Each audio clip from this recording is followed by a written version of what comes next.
नमस्ते, धन्यवाद। Happy Sunday दोस्तों। आज का जो दिन है वो मेरे लिए काफी सौभाग्य का दिन है और मेरे चैनल का जो एनिवर्सरी स्पेशल हम लोग कहते हैं, ये 1 साल होने आया मेरा चैनल का, ऑल इंडिया रनर्स मोटिवेशन। और आज के जो रनर है वो उसको हम कहते हैं कि ना, उनका जो तस्वीर है स्पोर्ट्स स्टार में आया था और वो बिल्कुल स्पोर्ट्स स्टार ही है हमारे देश के। उनका रिकॉर्ड जो है 42 इयर्स तक रहा था, 800 मीटर्स। ओलंपिक्स में 2 बार भाग ले चुके हैं, एक बार 1976 में फाइनलिस्ट भी रहे हैं। उनका जो रिकॉर्ड्स है वो अब तक अनबीटन रिकॉर्ड है। अगर आप देखें 1968 टू 1980 नेशनल लेवल में कभी भी हारे नहीं है। और उनका जो एशियन गेम्स का रिकॉर्ड है, 5 medals in Asian games including 2 gold, 3 silver, 4 medals in Asian athletic championships. उनको इवन adidas के थ्रू अवार्ड भी मिला था as one of the best athletes in India. मुझे बहुत खुशी है। इनफैक्ट ये मेरे लिए, ऐसे कहते हैं ना, फैन बॉय मूवमेंट जिसे मैं कहता हूं, एक फैन के तौर पर मुझे बहुत खुशी है आज के हमारे गेस्ट, हमारे anniversary special guest Shriram Singh ji. नमस्ते सर। नमस्कार सर, धन्यवाद। आप हमारे चैनल में आए, बहुत अच्छा लगा sir. Thank you very much. Thank you. तो सर, जयपुर में मैंने सुना कि आपने कहा कि ये अभी गर्मी कम है, तो वो भी सौभाग्य की बात है कि गर्मी कम है। ऐसा बहुत कम टाइम में होता है। नेचुरली राजस्थान में गर्मी ज्यादा होती है, इसलिए आज का मौसम बहुत बढ़िया है। अच्छा मौसम। अच्छा।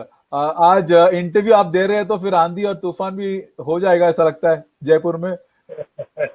चलो, वो तो आता ही रहते हैं राजस्थान। तो सर, इंटरव्यू के लिए मैंने बहुत कोशिश की, बहुत रिसर्च किया आपकी लाइफ स्टोरी के ऊपर।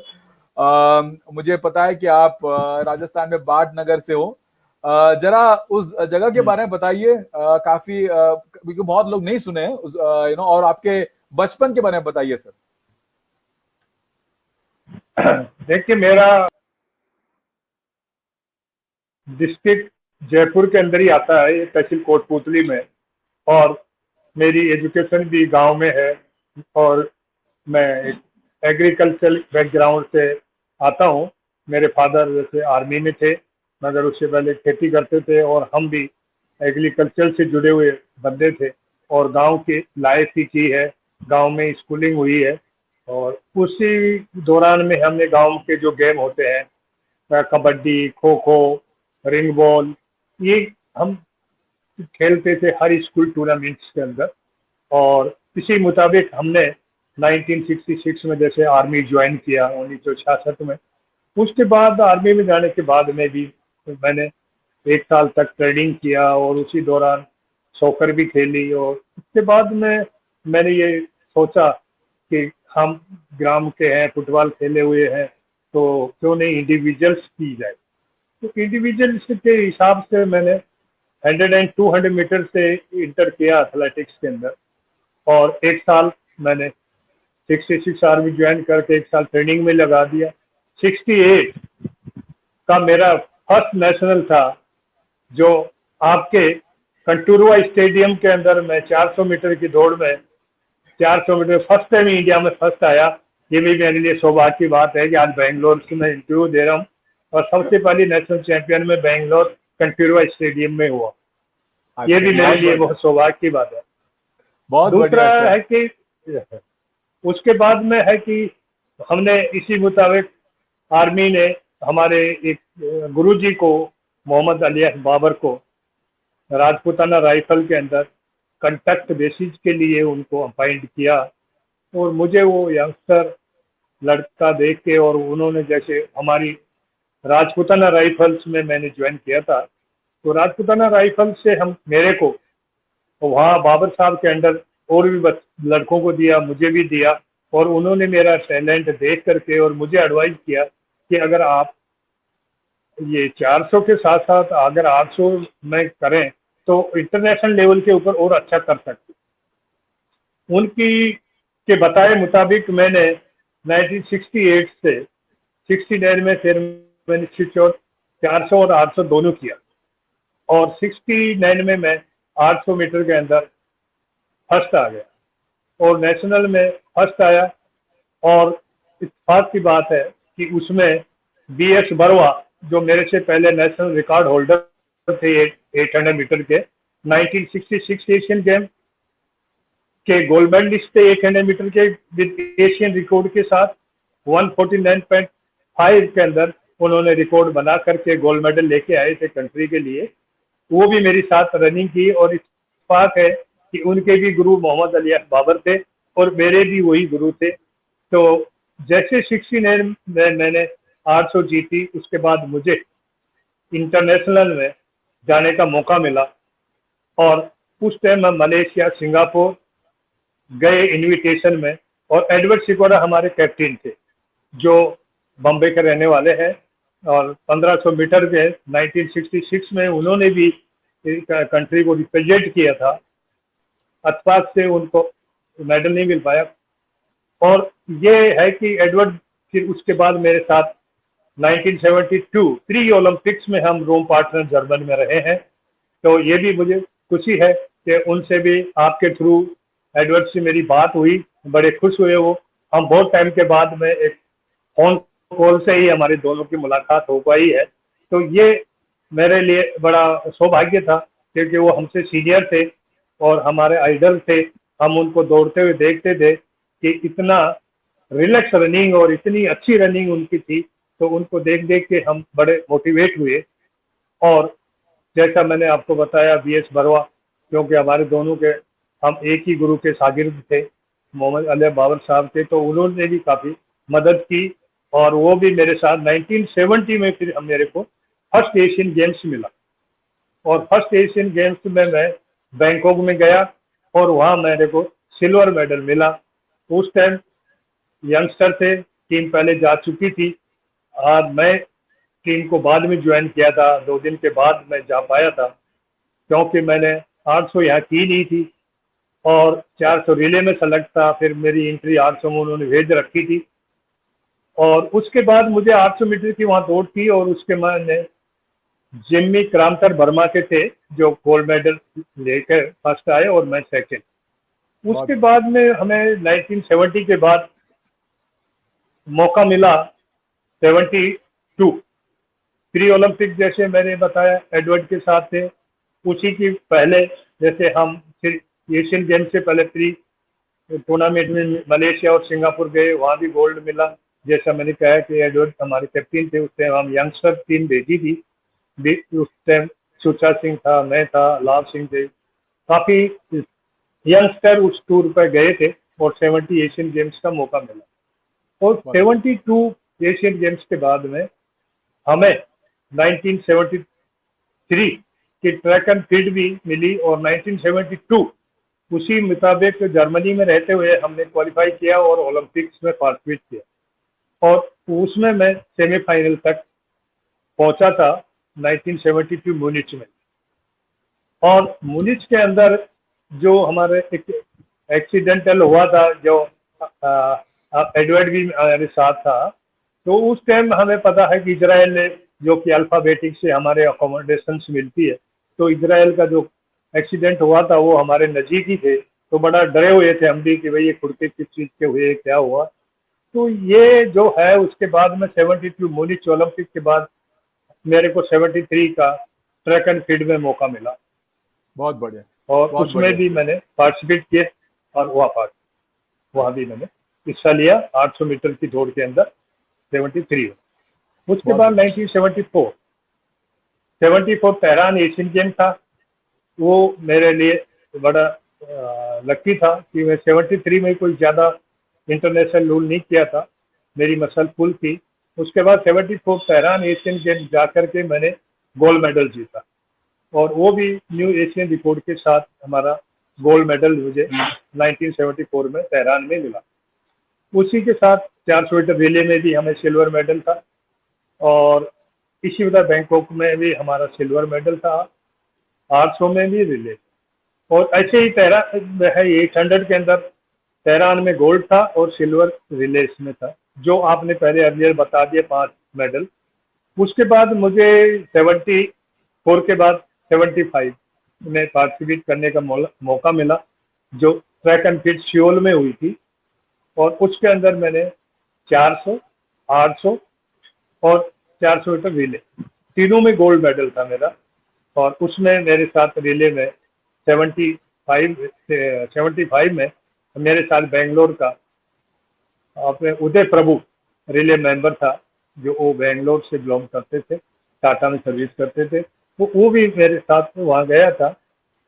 और उसी में 74 में डेविड प्रेमनाथ भी मेरे साथ रिले मेंबर रहा आपके बेंगलोर से, तो वो 93 में थे। और उसके बाद में 75 में सियोल में उदय प्रभु हमारे रिले मेंबर था। इसी मुताबिक हमारी रिले 75 के बाद में हमने ट्रैक एंड फील्ड में 3 गोल्ड लेने के बाद में 76 मॉन्ट्रियल है, जो मॉन्ट्रियल मेरे लिए बहुत ही लकी था। मगर मुझे उस टाइम मुझे ये जरूर थोड़ा दुख था कि मुझे पहले, जैसे आजकल टीम बिहार भेजते हैं, मिल्खा सिंह जी को भी चांस मिला था बाहर जाने का, मुझे बाहर एक्सपोजर्स नहीं मिला। मैं मॉन्ट्रियल में सीधा पटियाला से 145 में करके जाकर के 147 करके जाके फिर वहाँ मॉन्ट्रियल में मैंने तीनों रेस वर्ल्ड क्लास हुई। 45-8 मेरा फर्स्ट राउंड में था, सेकंड राउंड 46.6 में करके और मैं फोर्थ आया। तीसरे दिन लगातार ही फाइनल हो गया, तो तीनों दिन वर्ल्ड क्लास रेस हुई। वो मॉन्ट्रियल का फाइनल में भी मैंने 45.77 सेकेंड का जो रिकॉर्ड आपने मेंशन किया, जो 42 साल रहा, वो 76 से लेकर के 2018 तक हमारी कंट्री में था। तो ये भी हमारे लिए बड़ा दुख की बात थी कि इतना लंबा रिकॉर्ड नहीं होना चाहिए था, क्योंकि हर रिकॉर्ड बनता है टूटने के लिए, और वो एक गाइडलाइन होती है, आदमी को एक टारगेट मिलता है, गोल मिलता है कि आप उसको अचीव करना चाहिए। तो उसमें हम काफ़ी पीछे रहे। अजय मैं को बड़ा अच्छा नहीं लगता था, क्योंकि अजय में कोच भी NIC से 1980 में क्वालिफाई करके और स्पोर्ट्स अथॉरिटी के साथ कोच रहा। तो एज ए कोच भी मुझे ये बुरा लगता था कि हम कोई दूसरा एथलीट 800 मीटर में इतना अच्छा नहीं प्रोड्यूस कर पा रहे थे। अच्छे अच्छे लड़के आए, मगर कंपटीशन ना मिलने। तो मॉन्ट्रियल में मेरी परफॉर्मेंस, मैं ऐसा मानता हूँ कि वहाँ मेरी परफॉर्मेंस और अच्छी हो सकती थी, या तो एक दिन का गैप होता या मुझे एक्सपोजर मिला होता, क्योंकि हमारे वहाँ उस टाइम में हमारी कंट्री में स्ट्रक्चरिक ट्रैक नहीं था। ये सिंथेटिक ट्रैक हमारे 1982 एशियन के बैंक जो दिल्ली में हुआ, 82 में आया। उससे पहले हम ग्रास के ऊपर, रूट के ऊपर काम करके पटियाला में और सिंडर में ट्रेनिंग कर करके और सीधे मॉन्ट्रियल पहुंचे। और मॉन्ट्रियल कनाडा का और हमारा टाइमिंग में भी बहुत फर्क है, तो यूटिलिटी भी नहीं थी, क्योंकि हम यूजुअली नहीं थे वहाँ जाकर के जो पार्टिसिपेट किया है हमने, उसमें काफ़ी दिक्कत हो रही थी, क्योंकि करीबन हमारा 10:30-11 घंटे का फर्क है, तो टाइमिंग्स में भी वो दिक्कत थी। और दूसरा, जैसे मैंने पहले आपको बताया कि एक्सपोजर अगर मिल जाता तो मुझे ये पता होता है कि मैं 47 का नहीं हूँ, मैं भी 45 और 45 से नीचे वाला भी हो सकता हूँ। 2-4 कंपटीशन अगर बाहर यूरोप सर्किल पे मिलते और उनके साथ मिलते, तो दूसरे जैसे रनर है जॉन टोरेनो वगैरह, ये कंपटीशन करके आए थे, उनको पता। हमने पहले ही दिन जब हिट में टाइमिंग्स देखे तो सब 44, 45, 44, तो अब मैंने सोचा कि मैं तो 47 वाला हूँ, तो हमारे लिए तो आज ही फाइनल है। तो वो रेस ऑल आउट हुई और उसमें ऐसा हुआ कि 45-8 कर गया। उसके बाद चावे मेरे साथ जैसे कोच जे संधू गए थे, वो हमारे चीफ कोच थे इंडिया के, जोगेंद्र सिंह जी। तो उन्होंने भी बाद में रियलाइज किया, ये सोचा कि अगर हमें इस लड़के को अगर एक्सपोजर देते तो शायद और अच्छी परफॉर्मेंस होती। दूसरे दिन इत्तेफाक से दूसरे दिन ही सेकेंड राउंड हो गया, जैसा मैंने पहले बताया, तो उसमें भी जोर लगा और फोर्थ क्वालिफाई थे दोनों हो गए, तो वो 4-4 लेके मैं फाइनल में आ गया। नेचुरल बट है कि फाइनल में आ गए तो फाइनल में भी जोर लगाना था, तो वो भी तीसरे दिन हो गया, तो कोई गैप नहीं मिला। तो सिंथेटिक की प्रैक्टिस नहीं होने की वजह से मुझे उस रात, मैं अपना आपको एक्सपीरियंस बताना चाहता हूँ, वो उस रात में सोया नहीं। ये कुछ बॉडी पेन थी, कुछ खुशी थी कि मैं फाइनल में पहुंच गया, और कुछ ऐसा था कि बॉडी पेन भी कर रही थी। हमारे पास उस टाइम नहीं कोई मशहूर था, और ना कोई वो फैसिलिटीज थी कि हमें कोई मसाज कर दे कि ये कर दे। तो ये जो फैसिलिटीज हमें नहीं होने की वजह से पूरी रात यही सोचते रहे कि भाई कैसे दौड़ना है, क्या करना है, कहाँ से उठना। तो इत्तेफाक की बात है कि उस टाइम मेरा जो टाइमिंग्स वगैरह अच्छे आने की वजह से मेरे कोच को भी दूसरे दिन गवर्नमेंट ने अप्लाई कराया और वो भी कनाडा पहुंच गए। और वो पहुंच करके और मेरे से मिले भी और कहा कि भी खुला दौड़ना और ये सोचना कि बाबर यहाँ बैठा हुआ है। तो वो मुझे आज भी याद आ रहा है उनकी बातें। तो मैंने वही, मेरी नेचुरल रेस थी, आगे लग करके भगना, निडर न होकर, उसी मुताबिक मैंने रेस लगाई। और वो रेस आपने तो खैर वीडियो पे देखा भी होगा कि मैंने करीब 500 550 मीटर तक मेरी लीड थी। पर उसमें भी थोड़ा डिसएडवांटेज ये था कि वो पहला ओलंपिक था जिसमें 300 मीटर तक अपनी रेस में अपने ट्रक में भगना पड़ता था। इससे पहले था कि 100 मीटर अपने जाके फिर आप फर्स्ट लाइन में आ जाते थे। उसमें 300 मीटर तक अपनी अपनी लाइन में, तो जजमेंट ना होने से पहला राउंड काफी फास्ट भी हुआ, और वो ये हुआ कि मेरी लीड काफी हो गई। और प्रैक्टिस नहीं होने से, थका हुआ होने से, फिर मैं वहां जाकर के वो 7th हुआ 1945.77 करके 145.77। तो ये मेरा कहने का मतलब है कि ये मुझे जरूर महसूस होता है कई दफे कि शायद हमें एक्सपोजर मिलता तो शायद हम कंट्री के लिए कुछ और अच्छा कर सकते थे, देश के लिए इतना अच्छा परफॉर्मेंस का चांस मिलता, ताकि आगे जाने कंपटीशन मिलता तो हमें भी पता हो जाता कि हम और कौन कौन से वर्ल्ड के लीडर हैं जो 800 मीटर में लीड करते हैं, जो हमको आगे मिलेंगे।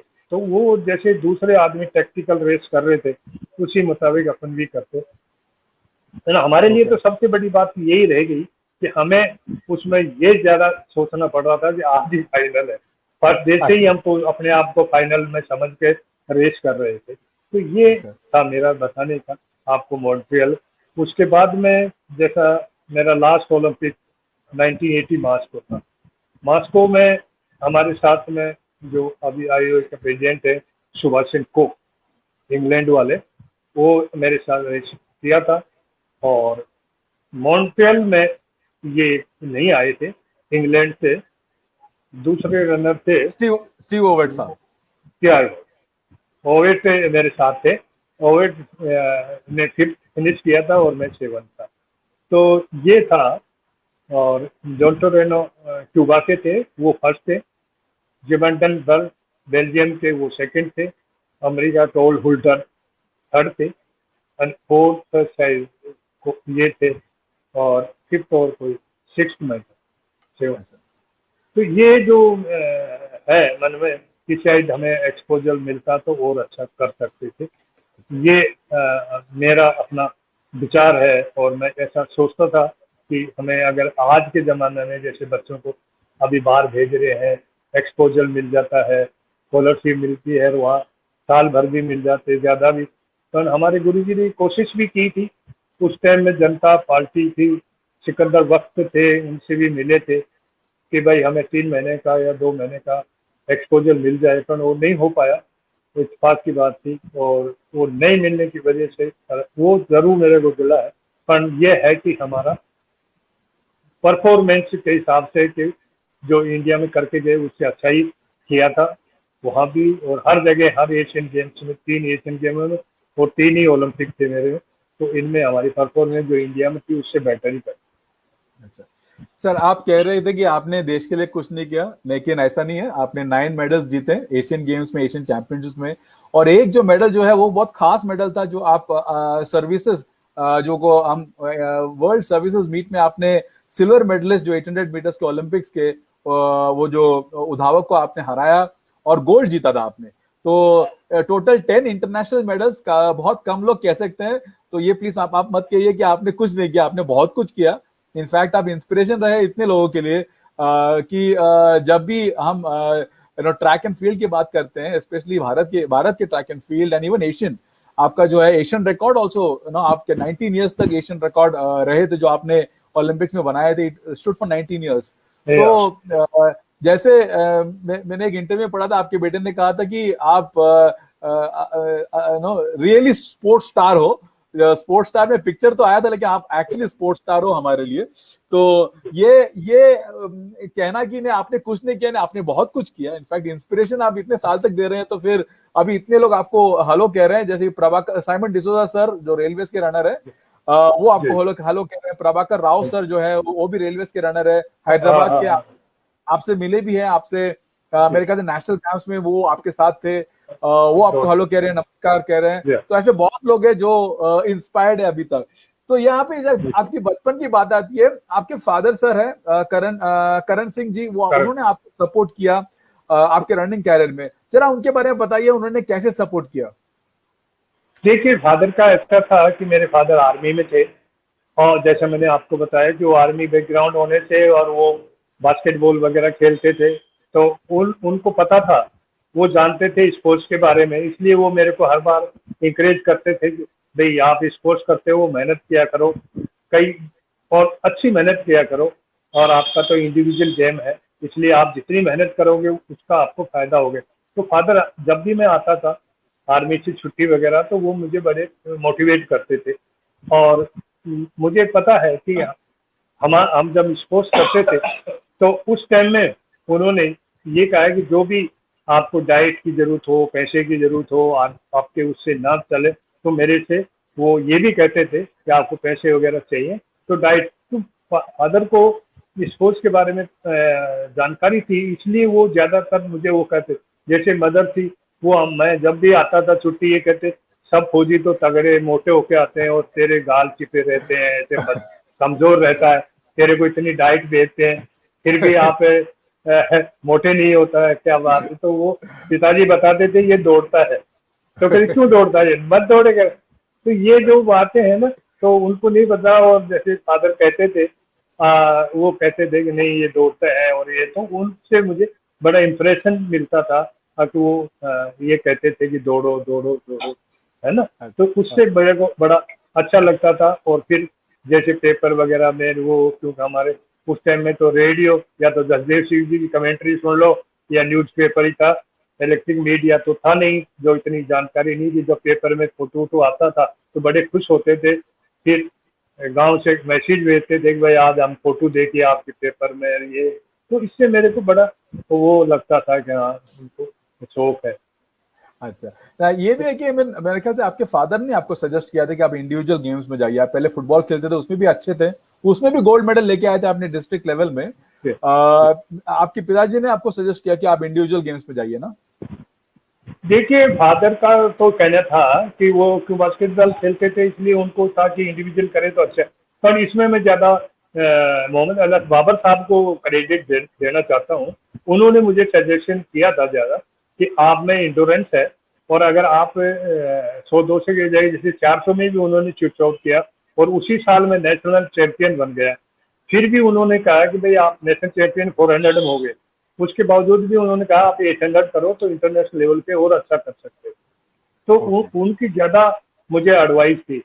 और दूसरा आपने मुझे याद दिला दिया, जो आर्मी का जो वर्ड आर्मी का था वो तो मैं भूला हुआ ही था। वो भी एशियन ओलंपिक मेडलिस्ट था वो, ठीक करें आप, रशियन, और रशिया में हुए थे, उसमें भी गोल्ड मेडल मिला मुझे। तो वो मेडल मैं मिस कर रहा था, मेरे को इतना उसका ध्यान नहीं रहता, तो आपने याद दिला दिया। आपने बड़े अच्छे मेरे बारे में आपने जो मेडल्स के सब के पता करके रखे हुए थे। तो ये मेरी बड़ी इत्तेफाक ये बात थी कि वहाँ भी मेरे को मौका मिला और वहाँ भी मेरा टाइमिंग अच्छा था, और मैं वहाँ से भी वर्ल्ड आर्मी से भी गोल्ड मेडल लेके आया। उसी मुताबिक फर्स्ट जो हमारी ट्रैक जो वर्ल्ड चैंपियनशिप थी डोर्फ में, आफ्टर मॉन्ट्रियल हुई थी, उसमें 8 रनर जो जाने थे महाद्वीपों के, वो 8 हम जा करके वहाँ डोर्फ जर्मनी में भी मैंने एक कंपटीशन किया था। वो फर्स्ट वर्ल्ड कप था हमारा, जहाँ उसी से 77 से शुरू हुआ था। वो भी जंटोरेनो ने जीता था। उस टाइम में क्यों वो अपने कीनिया का सेकंड आया था उस टाइम में, क्योंकि वो ओलंपिक्स में कीनिया आ नहीं पाया था। तो ये हमारे लिए बड़ी वो थी कि वर्ल्ड क्लास रनर के साथ कई दफे मौका मिला दौड़ने का, और ये मुझे अच्छा लगा कि जितना कंपटीशन अच्छा मिलता उससे अच्छी परफॉर्मेंस हो। और बाबर साहब ने मुझे बहुत कुछ सिखाया है, गुरु को तो भूल नहीं सकते। उन्होंने, आज वो रहे नहीं दुनिया में, मगर उन्होंने हमारे लिए स्पेशली उनका रिजल्ट हमारी कंट्री के लिए, और गवर्नमेंट ऑफ इंडिया ने उनको द्रोणाचार्य भी दिया। आपको पता ही है, उन्होंने मेरे से पहले वाला, जैसे मैंने बताया, BS बरवा 66 के गोल्ड मेडलिस्ट, वो भी उनके शागिर्द थे, मैं था। शिवनाथ सिंह जी, वो भी 5 और 10,000 में और ओलंपियन थे, उन्होंने भी उनको शागिर्द दिया। तो ये जो बात है, गुरुजी को बहुत अच्छी लगती थी, मुझे भी उनकी ट्रेनिंग अच्छी सूट करती थी, और बड़ा अच्छा लगा, और बड़ी अच्छी एडवाइस करके और उन्होंने यहाँ तक पहुँचाने में उनका ही मैं श्रेय देता हूँ। और एक मेरी रेजिडेंट को, जिन्होंने मुझे टाइम दिया, डाइट दी, और उन्होंने, गुरुजी ने मुझे गाइड किया, तो इससे मुझे वो लगता है कि हम सही टाइम पे आर्मी में चले गए, और सही टाइम पर सही गाइडेंस मिल गई, तो हम इतनी ऊंचाई तक पहुंच गए। इनफैक्ट आपका जो करियर जो स्टार्ट हो गया राजपूताना राइफल से, जहाँ पे मेजर पीरदान जी थे, जिन्होंने बहुत बड़ा योगदान दिया था आपके करियर के शुरुआत में। जरा उनके बारे में बताइए, वो कैसे थे और उनका क्या योगदान रहा आपके करियर में? देखिए, पीरदान राम साहब हमारे ट्रेनिंग मेजर होते थे, और वो स्पोर्ट्स को देखते थे, ट्रेनिंग को भी देखते थे। तो उन्होंने, एक तो वो क्या कि वो भी देहात से थे, गांव के आदमी थे, लंबे तगड़े, 6-3 फीट हाइट थी। उन्होंने कहा कि भाई, हम ये रेजिमेंट है राजपूताना राइफल, इसमें जाट और राजपूत है, तो यहाँ इतने अच्छे खिलाड़ी क्यों नहीं बन सकते।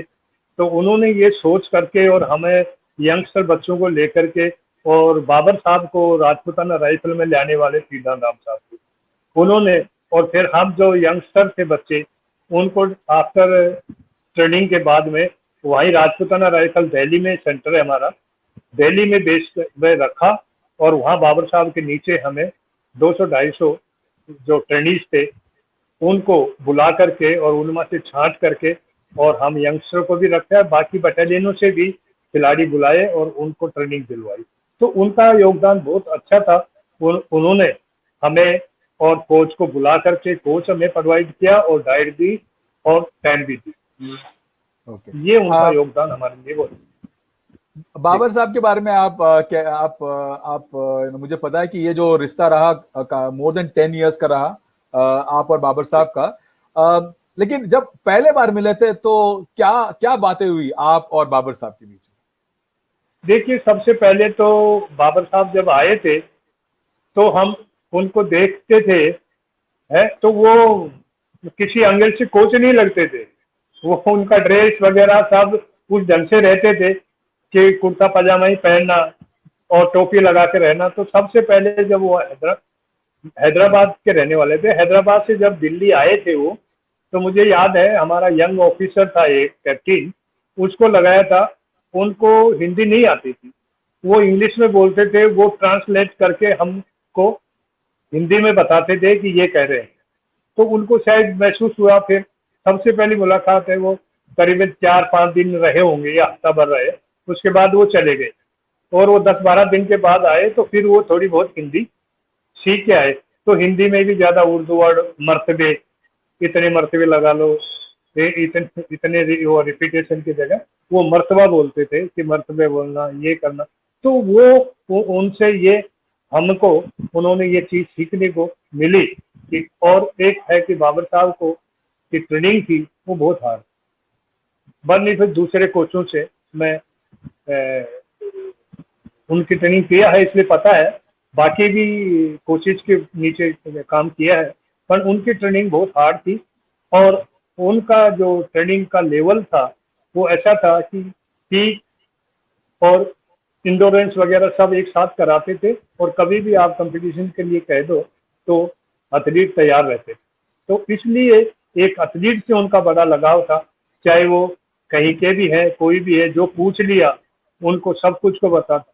मुझे पता है मिल्खा सिंह जी से एक बार बात हो रही थी, तो मिल्खा सिंह जी कहते हैं कि मेरे कोच बाबर साहब रहे। तो वो भी सिकंदराबाद में थे और वो भी ईएमए में रहे थोड़ा ही। मगर बाबर साहब ने कभी ये नहीं कहा कि मैंने मिल्खा को कभी ट्रेनिंग दी।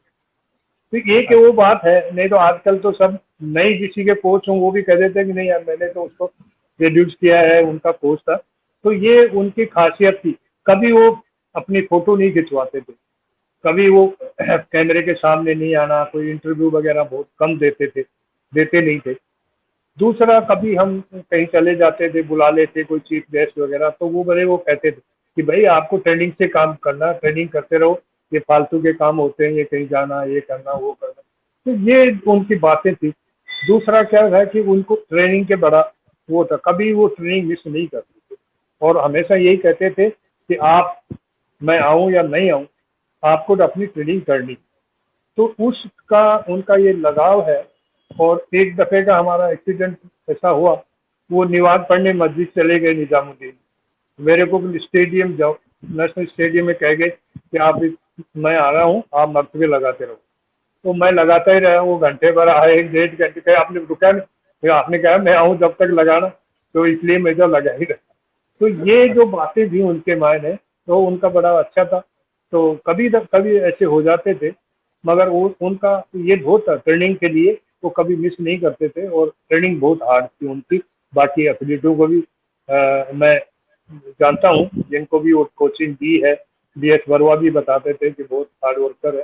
तो इसलिए और आज हमारी जो ये परफॉर्मेंस आई है ड्यू टू मिस्टर बाबर, क्योंकि वो बहुत हार्ड वर्क कराते थे और वही था कि हम उसको, जैसा आपने अपने भी ये बताया कि उनकी वजह से हमने एडिडास गोल्डन शूज मुझे भी मिला और बाबर सर को भी मिला as a best coach of the Asia, और मुझे as a athlete of the Asia 1978 Bangkok में जो एशियन गेम हुआ था 78 वाला, उसके अंदर हम दोनों को एडिडास गोल्डन शूज बाबर साहब को और मेरे को दोनों को मिला।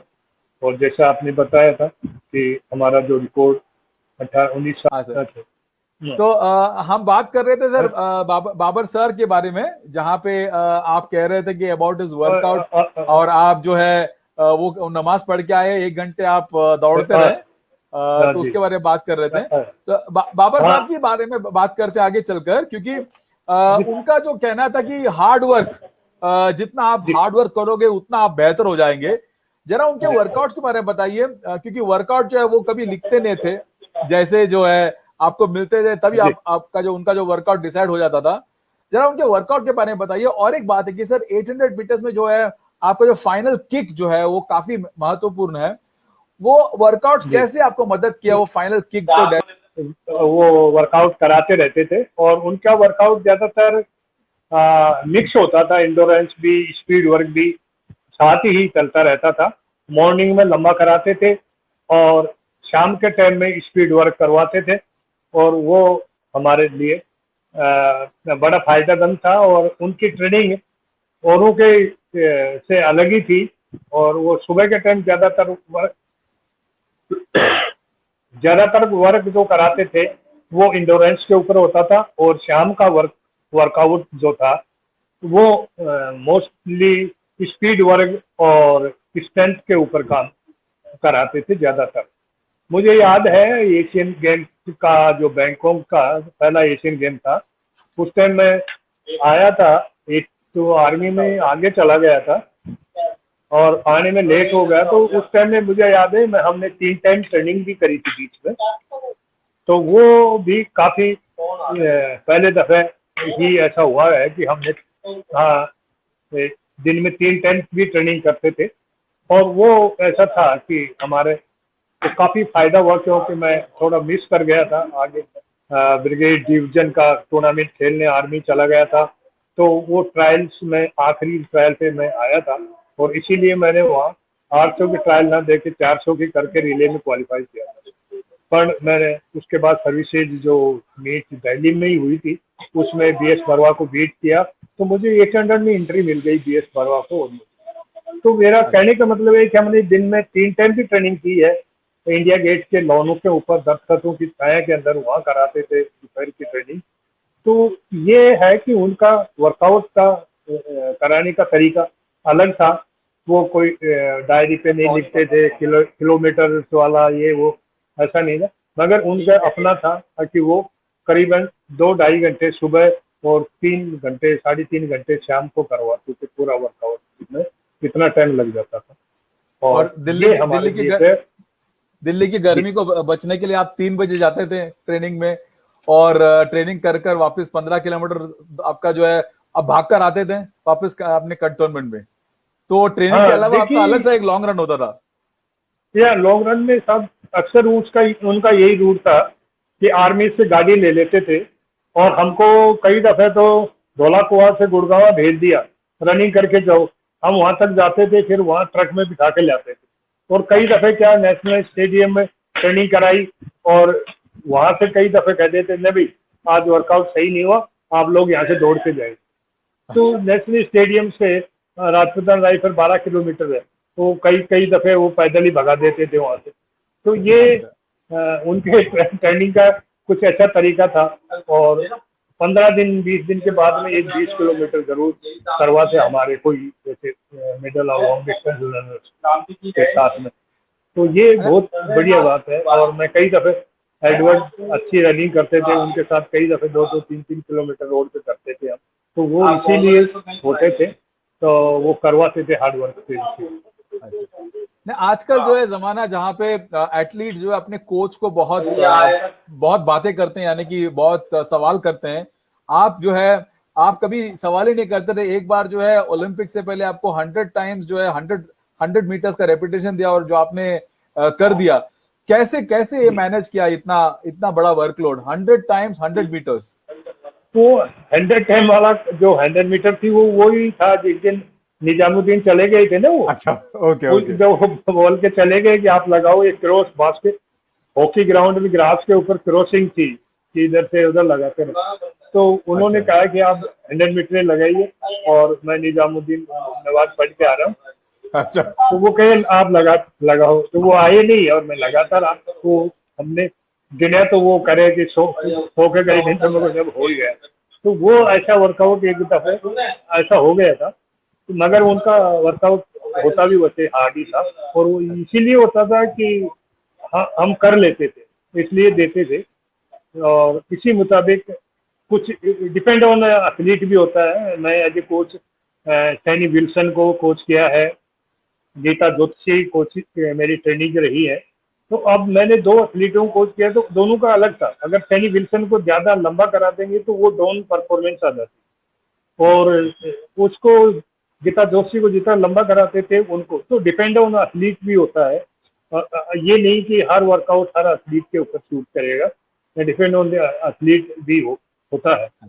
और रिले के अंदर मेरे साथ के मैंने हमारे आपके बेंगलोर से रचन अश्वनी नचापा, वंदना राव, वंदना सानवाग, ये 75 के एशियन गेम्स में मैं इंडियन कोच भी टीम के साथ गया था।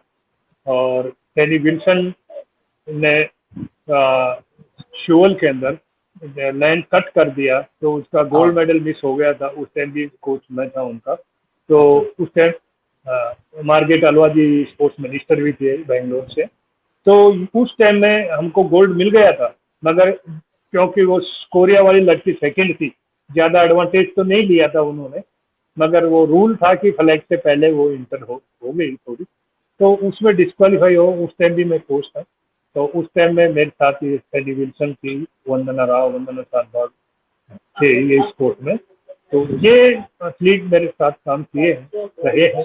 तो मेरा स्पोर्ट्स मैं जैसे आर्मी से आने के बाद में फिर मैंने स्पोर्ट्स अथॉरिटी में एज ए कोच ज्वाइन किया था। जवाहरलाल नेहरू स्टेडियम में रहा, वहाँ भी मैंने 20-22 साल सर्विस किया था। तो आर्मी से रिटायर होने के बाद 20 साल के बाद में उसके बाद में हमने कई कई एथलीट के साथ काम किया। तो ये हम एज ए कोच आने के बाद पता चला है कि हर एथलीट पे हर वर्कआउट नहीं सूट करता, जो कि उसकी स्ट्रेंथ और किस चीज़ से उसको परफॉर्मेंस आती है वो ही करवाने से कोच को काम कराना पड़ता है। तो ये सबसे बड़ी बात है। और आजकल के एथलीट जैसे आप कह रहे हैं कि सवाल जवाब ज़्यादा करते हैं, तो सवाल जवाब ही करते हैं, ट्रेनिंग तो बहुत कम करते हैं। क्योंकि ट्रेनिंग का पीरियड जो है वो बहुत कम है आजकल। क्योंकि ट्रेनिंग 3-3 4-4 घंटे ट्रेनिंग करना आज एथलीट करते नहीं है। आजकल तो कीप एंड फिट वाला काम ज़्यादा चल रहा है। तो ये कैंप्स में रहने के बाद हमें पता चला है, हमने उनको भी कहा। इसलिए जैसे कि अब ये फॉरेन कोचेज आ रहे हैं, ये आ रहे हैं, तो इनका यही है कि आप जब तक आप खुद इंटरेस्ट ना लो, ना करो, क्योंकि एक एथलेटिक्स एक, मेरा ऐसा मानना है कि ऐसा इवेंट है ये, अगर कोच नहीं होगा तो आप कर नहीं पाएगा। हर आदमी से आप चलो, आज हम भी इतने बड़े एथलीट होते भी तो यार आज बाबा साहब नहीं आए तो बढ़िया रेस्ट मार लेंगे, तो ये होता है। तो जब तक गुरु का खड़ा रहना बहुत जरूरी है, और जब तक आपके सिर पे कोई खड़ा नहीं होगा तो कोई करेगा नहीं, क्योंकि ये गेम बोरिंग वाला है कि running running every day, morning और इवनिंग वही काम।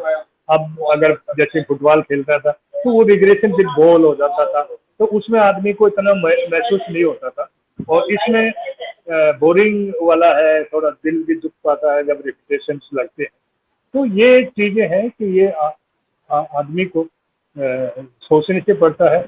और मैं तो यही कहूँगा कि बाबा साहब हमारे तो गुरु, कोच से ज्यादा गुरु थे, ज्ञान भी दिया है उन्होंने, जो भी संस्कृति दी है उनके ही था। उनके विचार बड़े अच्छे थे, धार्मिक टाइप आदमी थे। मैं वो जैसे आपको पहले भी बताया कि देखने में वो मौलवी ज्यादा लगते थे, कोच कम लगते थे, तो उनका अपना था, पर अपने धर्म के प्रति, अपना उनके आस्था के प्रति बहुत थे। और हो सके उनकी प्रे हमें भी काम आई, तो हमें भी उनकी उनकी दुआओं से इतनी कामयाबी और ये जो कुछ मिली है, मैं तो ये मानता हूँ कि मैं आज जो कुछ हूँ उनकी देन है। मैं तो उनको हर बार याद करता रहता हूँ। तो मुझे बड़ा अच्छा लगता है कि कोच का और एक गुरु का अपने माँ बाप की तरह एक संबंध होना चाहिए, और जो कोच के साथ अपना घुल मिल जाते हैं और संबंध अच्छे होते हैं, वही रिजल्ट दे सकते हैं। और कोच भी वही रिजल्ट देगा जो अपने फैमिली बच्चों से दूर रह करके और सुबह शाम सोते उठते बैठते दिमाग में यही रहेगा कि परफॉर्मेंस कैसे आ सकती है, परफॉर्मेंस कितना, क्या करना चाहिए, क्या खाना चाहिए, कितने रिपीटेशन और लगाएं ताकि परफॉर्मेंस और हो जाए। स्पोर्ट्स मैगजीन पढ़ें कि कौन कितना वर्कआउट कहाँ का हो रहा है क्या। तो ये आजकल तो खैर बहुत नेट पे सब कुछ मिल रहा है, पहले हमारे टाइम में ऐसा नहीं था। और पहले तो आप जानते हो, चाहे वो मिल्खा सिंह जी है, चाहे पीटी उषा है, चाहे हम, वो सब मेहनत ही जिससे हम लोग आगे चले गए। आजकल तो काफी शॉर्टकट काम आ गए हैं और वो चलने लगे हैं। तो ये है कि आदमी को मेहनत से कभी दिल नहीं चुराना चाहिए। मैं तो हर बार यही बात कहता हूँ कि कोई भी आदमी है, कि कोई भी फील्ड है, चाहे वो एजुकेशन है, चाहे एग्रीकल्चर है, चाहे स्पोर्ट्स है, हाँ, तो वो तो जो भी थोड़ा बहुत आप जो कह रहे थे, थोड़ा बहुत श्रेय तो आपके बचपन में जो आप खेती करते थे उसमें भी जाता है। आप कह रहे थे कि वो बहुत काम आया, क्योंकि आप जरा बताइए कैसे वो आप बचपन में खेती करते थे, वो कैसे काम आया आपके एथलेटिक्स करियर में?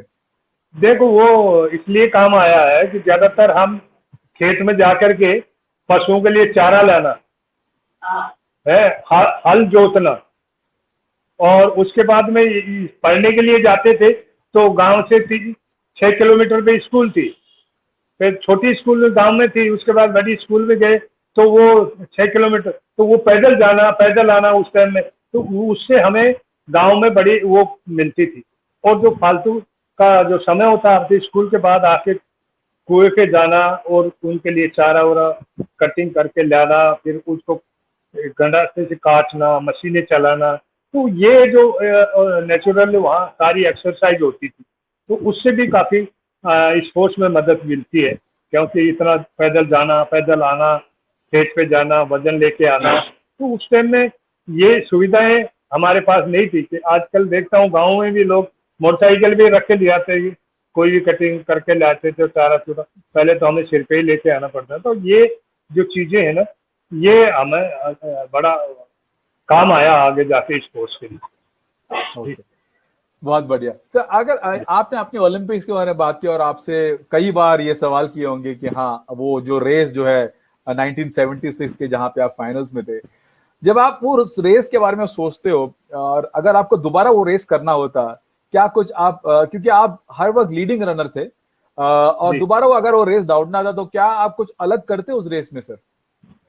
देखिए, उसमें सबसे बड़ी बात तो ये है कि जैसा कि लोग कहते भी हैं कि भाई मेरा पहला चक्कर पास हो गया, ये पर मेरा मानना ये है कि मैं नेचुरल फ्रंट रनर था और आगे लग के भागता था, इंडिया में भी, एशिया में भी। तो इसी मुताबिक ये है। पर वहाँ मैं ये मानता हूँ कि अगर 100 मीटर से हमारी कटिंग होती 300 के बजाय, तो उसमें हो सकता था कि अगर सेकंड या थर्ड लाइन पे चलते, क्योंकि जॉन्टो रेनॉन वो दूसरे थे, तो वहाँ वो भी चक्कर जितना मैं लेके जाता हूँ, तो वही है। इंडिया में भी मैं सिंदर में भी 50, 52 और 51, 50 का मैंने चक्कर लगाए। वहाँ 50.7 का मेरा पहला लैप गया है, 50.7 का पहला गया है। तो 51 का और 51.5 का बेस्ट तो मैं इंडिया में भी लिया हूँ, एशिया में भी लिया हूँ। तो मैं ये नहीं मानता हूँ कि आगे लगने से कोई रेस में कमी आई है। तो ये है कि मेरे पे फटीग थी। मैं ये मानता हूँ कि मेरे को ऊपर जो फटीग थी, उससे मेरे को आफ्टर 600 के बाद में इतना थक गया था, इतना कि मैं ज़्यादा वो किक कर नहीं पाया। लास्ट किक जो आनी चाहिए थी वो नहीं आ पाई। उसकी मैं यही मानता हूँ कि हमारा कंपटीशन होता और पीछे वाली रेसें भी उस हिसाब से नहीं लगाते, अपने हिसाब से लगा के क्वालिफाई करके जाते। जैसे जेंटो रेनो वगैरह दूसरे रनर जा रहे थे, मैंने पहले आपको बताया कि हमने तो ये सोचा आज ही फाइनल है, फर्स्ट डे, तो हमने पूरी जान उस दिन लगाई। फिर दूसरे दिन सेमीफाइनल था, नेचुरल बट उसमें भी जोर लगाना था, उसमें जोर लगाया और तीसरे दिन फाइनल हो गया। तो ये हमारे लिए डिसएडवांटेज रहा कि कोई एक दिन का अगर रेस्ट मिल जाता तो थोड़ा बहुत वो हो जाता, रिलैक्स हो जाती बॉडी, कुछ मसाज वसाज। क्योंकि हमारे पास मैसूर तो था नहीं, हम एक दूसरे की खुद ही कर लेते या वो कर लेते थे। तो ये जो बातें हैं, ये हमें ज़रूर मेरे को खल रही है कि हमारे पास अगर वो फैसिलिटी होती तो हमारी परफॉर्मेंस शायद और भी बढ़िया हो। ये है और जिसका ज़रूर मलाल मेरे को कई दफ़े सोचता हूँ। बाकी रेस का मैं नहीं मानता हूँ कि रेस में कोई गड़बड़ थी। गड़बड़ भी यही थी कि इंटरनेशनल में तो थोड़ा हम पीछे भी जाके आ सकते थे, कि वो पेस तो वही रहनी थी, पेस तो वही रहनी थी उनकी भी, उनके पीछे भी रहते तो हमें वो नहीं था। पर मेरा मानना यह है कि रेस में अगर थोड़ा अपन पीछे रहते तो शायद रिकवरी जो विंड का हवा का आगे रहते, उसका असर शायद नहीं होता। मगर मैं ये मानता हूँ कि मेरा तो लास्ट में ये महसूस हो रहा था मुझे कि बहुत थकान थी, पैर उठ नहीं रहे थे लास्ट में। तो ये था, और आपसे रेस के बाद भी काफी थकान महसूस की।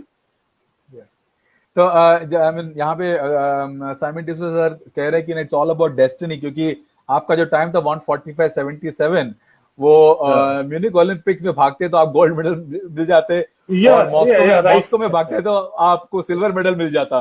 तो इट्स ऑल अबाउट डेस्टिनी।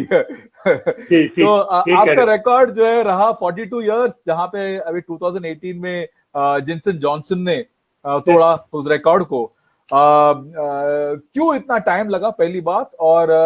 और आप जिनसन जॉनसन के बारे में आपने अगर देखा हो उनको रनिंग करते हुए, उनके बारे में आपका राय क्या है, और उनके रनिंग स्टाइल के बारे में क्या है? देखिए, उनसे मैं मिला हूँ, है वो आपका रेस भी बात हुई थी मेरी, उनको काउंसलेशन किया था। उसके बाद में मैं एशियन गेम गया था जकार्ता। वो जकार्ता में जब गोल्ड मेडल जीता 800 मीटर में, वो सेकंड हो गया, सॉरी 800 में अपने लड़का जीता था।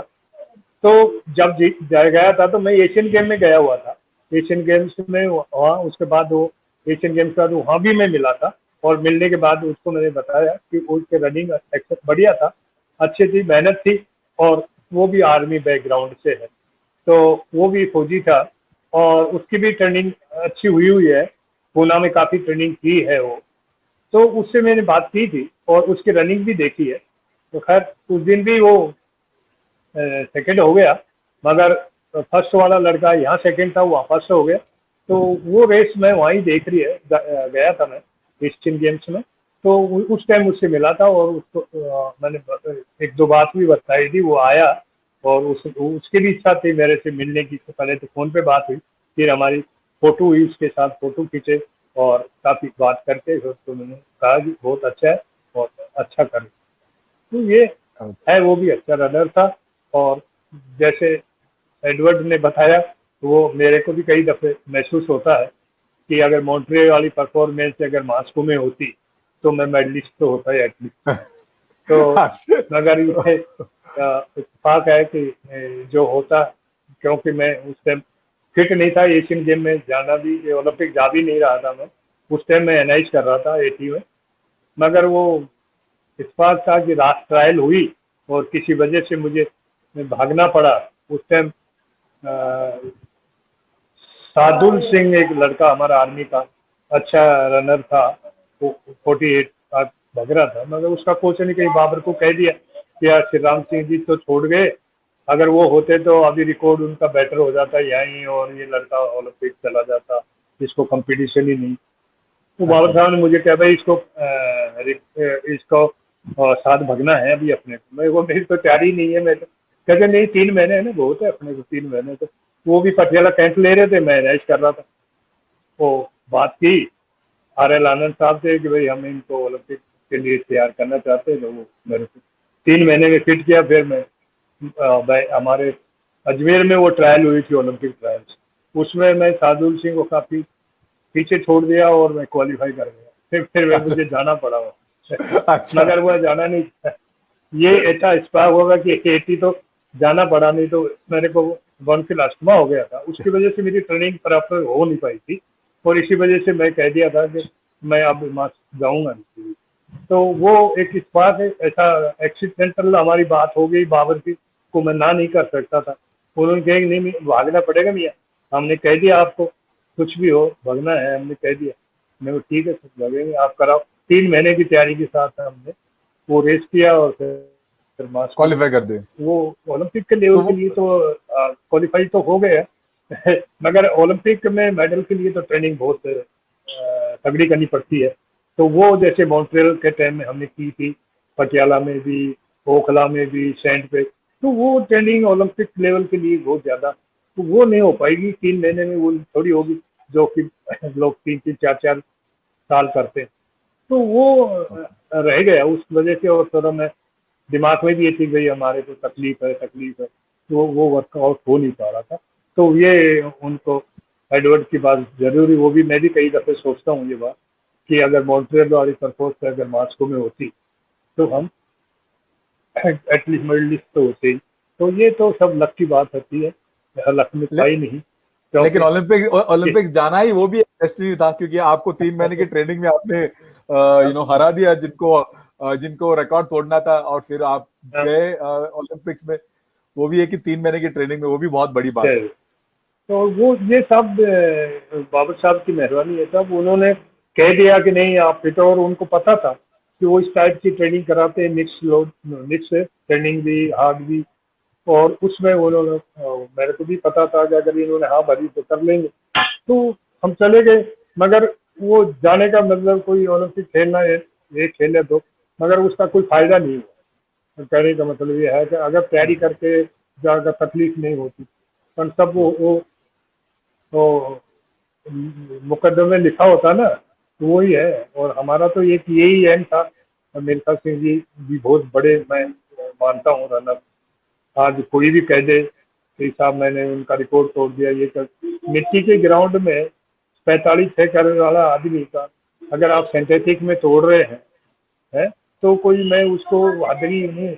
मिल्खा सिंह जी की बहुत ग्रेटनेस थी, वो तो इत्तेफाक की बात है। उनको कितना दुख हुआ होगा कि कहा मैं वो जिनको उन्होंने कॉमनवेल्थ में हराया, उससे वो ओलंपिक में हार गए थे। तो आदमी को जब तो वो देखिए नहीं वो तो वो भी डेस्टिनी है।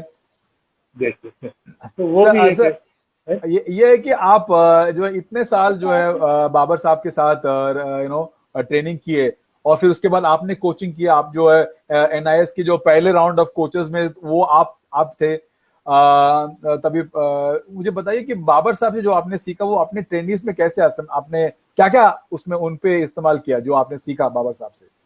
देखिए बाबर साहब की ट्रेनिंग से हमने बहुत कुछ सीखा, मगर उसमें एक चीज जरूर हमने उसमें चेंज की हमारा मानना ये था कि जैसे कि उनका वर्कआउट पे हर एथलीट पे आप फॉलो नहीं कर सकते।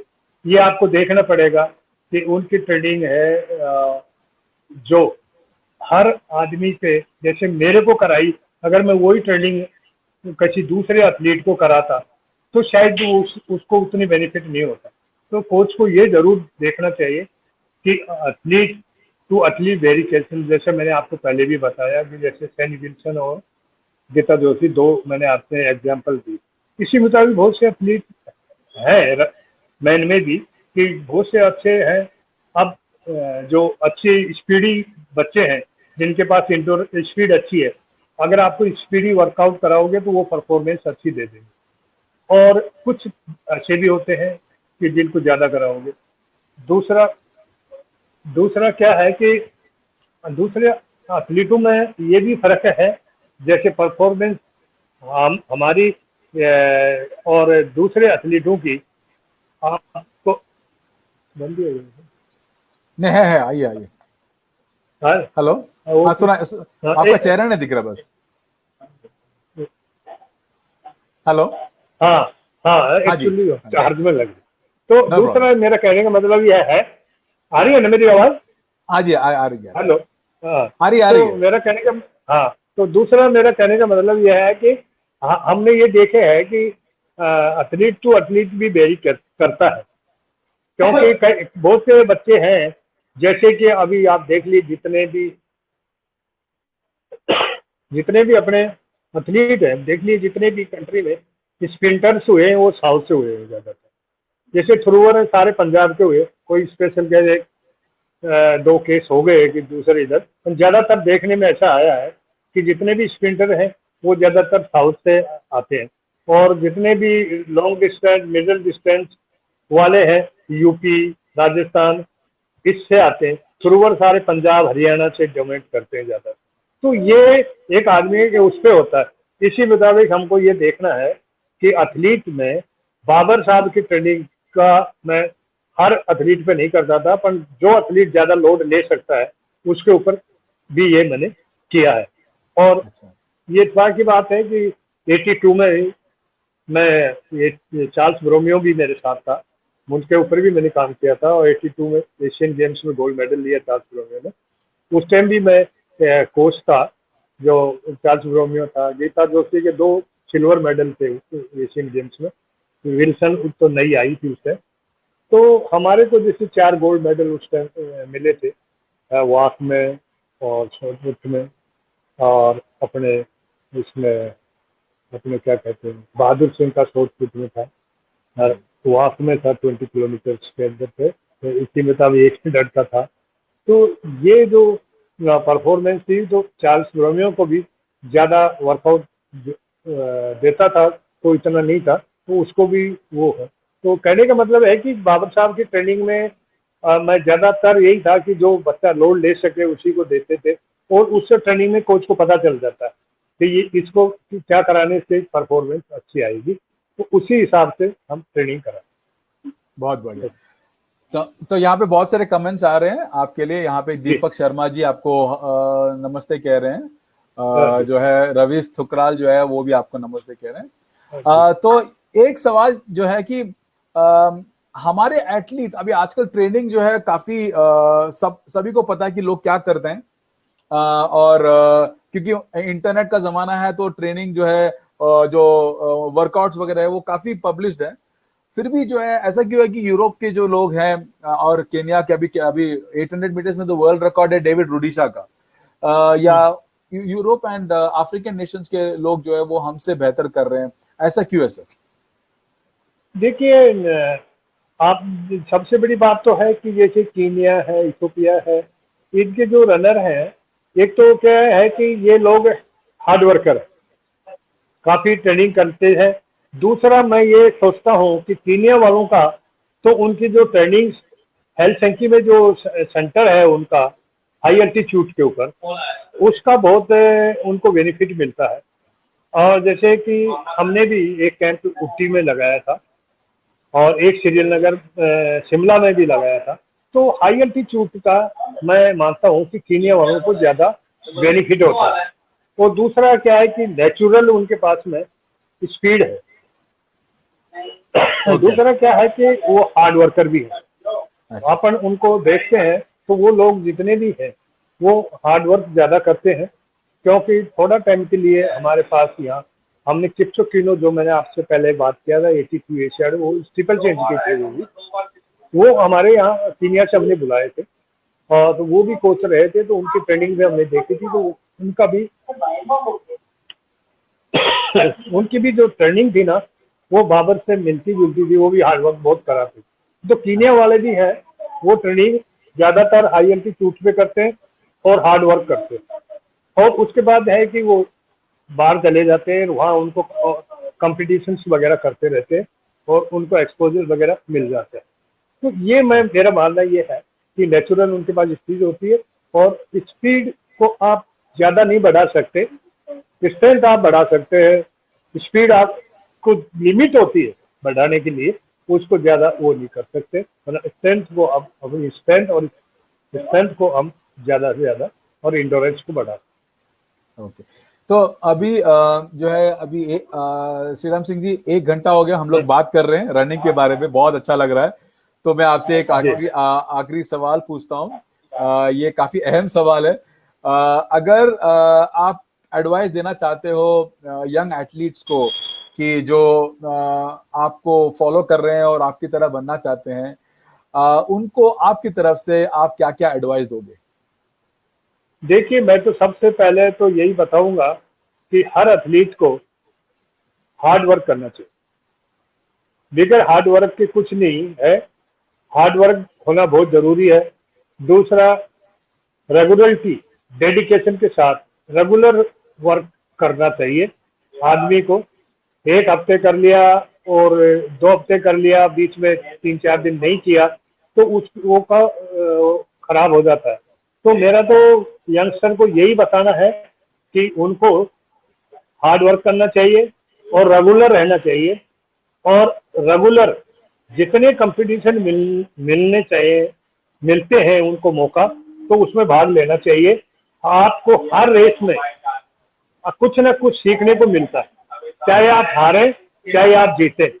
हर रेस में आप जब लगाते हैं, कोई गलती करते हैं, तो आप जब कंपटीशन करोगे तो ही आपको अपनी कमजोरी का पता चलेगा, आपकी गलतियों का पता चलेगा, और कोच को भी पता चलेगा। जितना ज्यादा कंपटीशन करोगे और आपका डर भी खुलेगा। कई बच्चे होते हैं जो रेस के डेट में रुक जाते हैं, वो क्योंकि वो उनको हैबिचुअल नहीं, कभी भी रेस नहीं छोड़नी थी बीच में, और ज्यादा से ज्यादा कंपटीशन करना चाहिए। और हारे या जीते कोई बात नहीं, दोनों चीज होती है। अगर आप हारोगे नहीं तो जीतोगे कैसे? पहले तो हमने भी पहले शुरू में खूब लोगों से मार खाई है, हारे हैं, तो जब ऊपर आ गए तो फिर आपको रेगुलर रहना पड़ेगा। फिर आप एक तरह नेशनल चैंपियन हो गए, एशियन चैंपियन हो गए, फिर आप अगर हारते हो तो आपको दुख लगेगा। इसलिए आपको, हम हमेशा यही सोचते थे कि हम इतनी बड़े देश की आबादी में रहते हैं, पता नहीं कब कौन एथलीट अच्छा आ जाए, तो हर दमे ट्रेनिंग ध्यान में रखते थे और ट्रेनिंग कभी मिस नहीं करते थे। 2 महीने की छुट्टी जाते तो गाँव में भी ट्रेनिंग करते थे। तो ये है कि आदमी को रेगुलर रहना चाहिए, हार्ड वर्क करना चाहिए, और कंपटीशन जितना ज्यादा मिले उतना ज्यादा करना चाहिए। ये मेरी सबको वो। ओके सर, बहुत अच्छा लगा आपसे बात करके। इतना टाइम आपने हमसे बिताया और कितनी सारी बातें की, बहुत अच्छा लगा। और जैसे हिंदी फिल्मों में होता है कि इस कहानी में सब कुछ है, एक्शन, इमोशन, सब कुछ है। तो मुझे बहुत अच्छा लगा और हमारे ऑडियंस को भी अच्छा लगा। तो मैं धन्यवाद कहना चाहता हूँ कि आपने टाइम दिया हमें और हमसे बात की। और ये जो है आगे चलकर भी जो है नई पीढ़ी भी ये इंटरव्यू सुन सकती है और उससे भी मोटिवेट हो सकता है, यही मेरी तमन्ना है। एंड होपफुली कि ऐसे वीडियोस लगा देखकर हमारे कंट्री में भी कोई ओलंपिक्स मेडल जीते एथलेटिक्स में, यही तमन्ना है हमारी। आई होप कि ये जल्दी से जल्दी हो जाए। और थैंक यू वेरी मच, आप आए sir. Thank you sir, thank you, आपने मुझे यहाँ बुलाया और ये मौका दिया, इसके लिए मैं भी आपको धन्यवाद देता हूँ। और आपको बड़ा अच्छा लगा कि आपके पास काफ़ी अच्छी नॉलेज है और रखते हैं। और मेरी भी आपके चैनल से मैं ये कहना चाहता हूँ कि जो हम नहीं कर पाए, अगर नए बच्चे कोई मेडल ले आए ओलंपिक से, क्योंकि हमारी एथलेटिक्स में मेडल नहीं आ पाया है ओलंपिक से, ये एक तमन्ना है जो हम नहीं पूरी करी, तो हो सके जनरेशन नई कर दे। इसके लिए मैं सबको शुभकामनाएं देता हूँ और आपको धन्यवाद देता हूँ कि आपने मुझे ये मौका दिया। Thank you. थैंक यू जी, आप स्टूडियो में बने रहिए सर, मैं 1 सेकंड में आपसे मिलता हूँ, 1 मिनट।